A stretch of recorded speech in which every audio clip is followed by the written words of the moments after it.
IREM TV vous salue de partout que vous êtes en train de suivre cette émission. Un grand bonjour à tous les abonnés de cette Web TV IREM. Merci à tous ceux-là qui ont l'habitude de partager nos émissions. Merci à tous ceux-là qui sont en train de liker et de partager nos émissions. Un grand merci à vous. Merci à tous les militants de la paix de cette Web TV IREM. Tu veux voir une lumière dans la vie, il faut être humble. Ne cherche pas ce qui est au-dessus de tes moyens. Refuse l'orgueil et la honte. Ceci crée une barrière dans la réussite. Un orgueilleux ne gagne pas la vie. Il préfère galérer pour influencer les gens. Et entre-temps, il a faim et il n'a rien. Celui qui est humble reçoit toujours le marché. Le plus souvent, c'est un homme à tout faire. Il n'a pas le choix de travail. Ce qui peut lui apporter de l'argent, il s'engage. Il ne faut pas bouder la personne qui a plus de moyens par rapport à toi. C'est celui qui peut t'ouvrir les portes. Même si tu es plus âgé par rapport à la personne qui te donne du travail, engage-toi, ne regarde pas son âge. Quand il s'agit de travail, fais ton travail pour gagner de l'argent. Celui qui a l'argent ne regarde plus son âge. Celui qui a les marchés ne regarde plus son âge, regarde que ton intérêt. C'est comme un mineur qui tient l'arme. Il ne faut plus demander son âge. Il ne faut plus chercher à discuter avec lui. C'est un risque. Tu risques gros. Le maître qui lave les pieds de ses disciples. L'autre disciple demande, maître, pourquoi tu laves nos pieds? Et pourtant, toi tu es notre maître. Il dit, vous allez les comprendre rapidement. Vous allez les comprendre après. C'est l'acte de la soumission. Mikitisa. Tu n'as rien, tu veux faire le gros dos. Tu mourras de faim. L'humilité précède la gloire.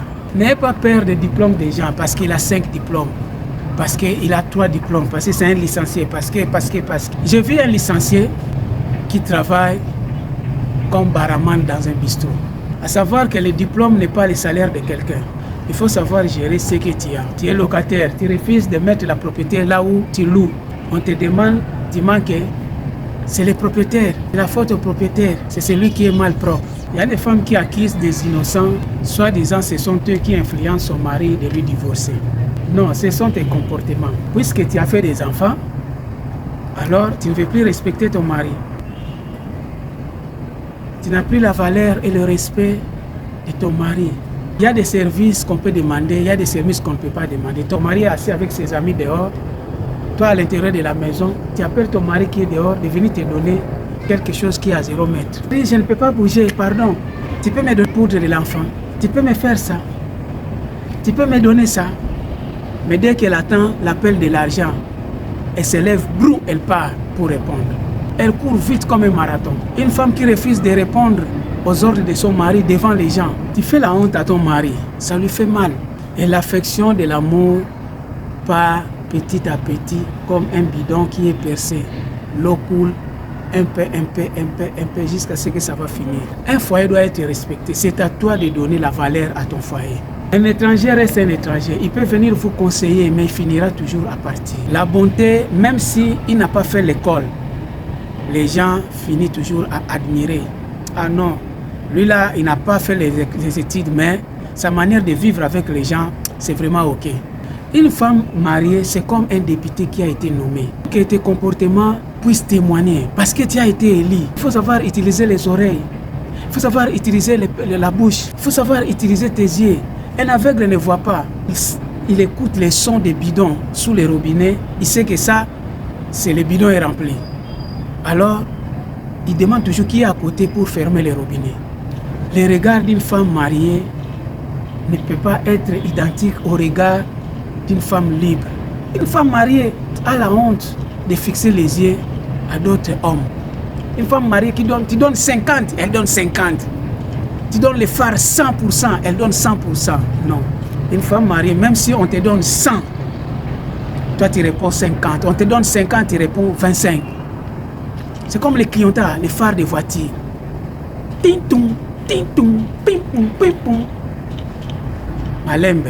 Il faut savoir répondre, que ce soit par tes regards, par ton écoute, par tes paroles. Sinon, il ne faut pas surtout montrer à quelqu'un comment se réjouir dans la vie. Les jeunes aujourd'hui pensent que leur papa ne s'est pas réjoui pendant leur jeunesse. Ils pensent que ils dépassent leurs papas, ils dépassent ceux qui sont passés avant eux. Le passé doit nous servir de l'exemple. Pourquoi celui-ci a échoué? Pourquoi on lui a divorcé? Pourquoi elle n'est pas mariée? Pourquoi il ne travaille pas? Pourquoi dans sa vie ça ne marche pas? Posons-nous les questions.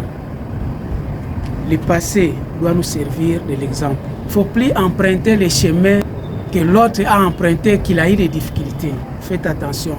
Ah, c'est ça qu'il a fait. C'est ça qui lui a causé les défauts. C'est ça qui lui a causé les malheurs. Alors moi, je dois être prudent par rapport à ça.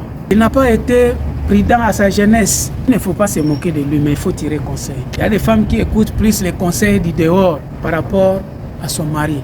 Et ce sont des genres de femmes qui sont toujours manipulées par leurs copines. Parfois, ta copine envie même ton foyer et tu ne le sais pas. Tu penses que les conseils qu'ils te donnent, ce sont des bons conseils. Non. Quelqu'un qui te conseille de négliger ton mari n'est pas un bon conseiller. Dans les trous, le jour où tu vas quitter le foyer, tu seras surpris d'apprendre que c'est elle qui a remplacé. Tu vois quelqu'un rire avec toi, mais intérieurement, parfois il pleure. Tu causes avec lui, il est en train de rire, mais au-dedans de lui, il est en train de pleurer la souffrance, frustré. L'apparence des gens nous trompe parfois. Tu le vois marcher en cours de route, mais chez lui à la maison, il n'a rien laissé. Et il n'y a rien à manger. C'est ta sœur, oui. C'est ta copine, oui. C'est ton meilleur ami, oui. Faites attention. Personne ne peut t'aimer plus que toi-même.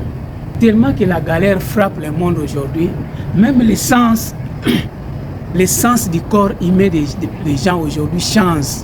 L'essence du corps humain est troublée. Tu dis à quelqu'un bonjour, il te demande, tu m'as appelé. Demande à quelqu'un, est-ce que ça va? Commence à te relater toute sa vie.